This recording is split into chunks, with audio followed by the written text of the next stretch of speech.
Hi, I'm Veronica, and we are Aquaponos.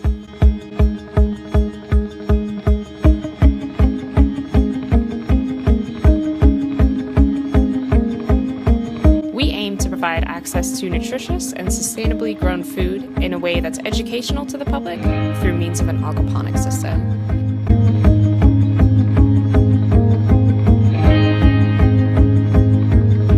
By doing so, we hope to address issues of food insecurity as well as issues of hunger and obesity through education.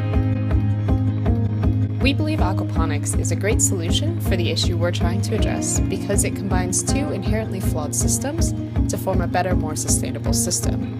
So aquaponics combines aquaculture and hydroponics. Aquaculture is when you farm fish, usually in a large body of water. But in this system, the fish waste produced becomes a pollutant and it's very expensive to deal with and filter out. Now, in hydroponics, plants are grown through a water medium or in a water bed. And this leads to issues because there's not a lot of nutrients available in this system, so you have to add in additional chemicals to the system, which becomes very inefficient and very expensive. So what aquaponics does is it combines these two and will grow fish and plants within the same system. So you have your fish in tanks, and the waste generated by those fish is converted by the biology of the system into useful nutrients for the plants. And the plants will then harness these nutrients that have been converted by bacteria and microbes in the system and clean the water, but also grow themselves. So you don't need to add any extra nutrients into the system, and there's very minimal water loss throughout the whole system, which makes it very sustainable. In our system, we have chosen to use a variety of tilapia for a few reasons. Tilapia are best suited to the temperature range in Arizona, and they are also edible, so once they grow to full size, we can take them out and use them for food purposes. Additionally, we want to use multiple types of tilapia. We're going to choose about 5 varieties, so we have a lot of biodiversity in our system. So these fish will be housed in 2 70-gallon stock tanks within our small-scale prototype. Within the larger system, we have yet to determine how many fish tanks we'll have. But once we build the prototype, we'll be able to determine how many fish we can fit per however many gallons of water we have. And we'll also be able to determine how much we need to feed the fish in order to have just the right amount of nutrients in the system. So not too much and not too little. One of the unique things about an aquaponics system is that the water cycles continuously, which makes it a more sustainable system. Since the water is continuously flowing throughout the system, there's minimal water loss, about 0.5% per day, or about 55% of the total volume over the course of a whole year, which is a great design feature, especially since we're working in an arid climate.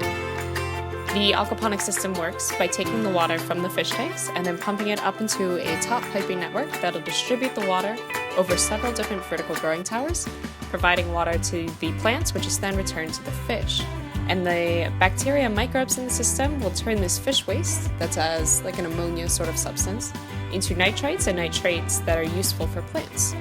So the plants will harness these nutrients and then filter the water so it returns clean to the fish.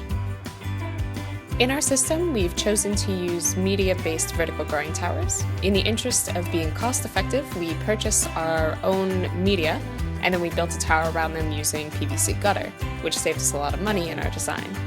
These growing towers are a better option because they allow for more density in the system. So these towers will take up less space, which means you can have more plants in the system than you would with a horizontal growing bed.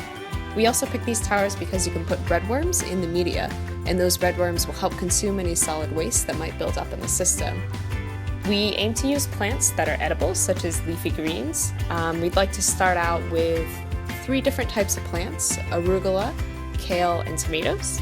Because arugula, kale, and tomatoes all have very different temperature ranges, and tomatoes will require a lot of nutrients to grow in the system, so we'll be able to judge how healthy our system is based on what kind of success rates we have with the plants, and it'll help us determine what we can grow and where our limits are.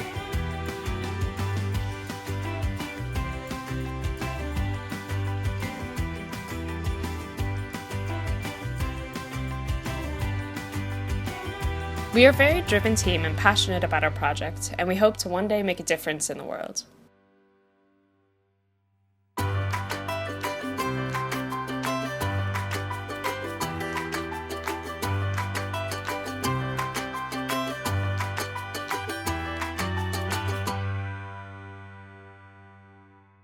It's that I've no concept of righty-tighty, lefty-loosey. That's what I just had a problem with. Same. Ooh, that's a fire in there. The coil's on fire. Real quick.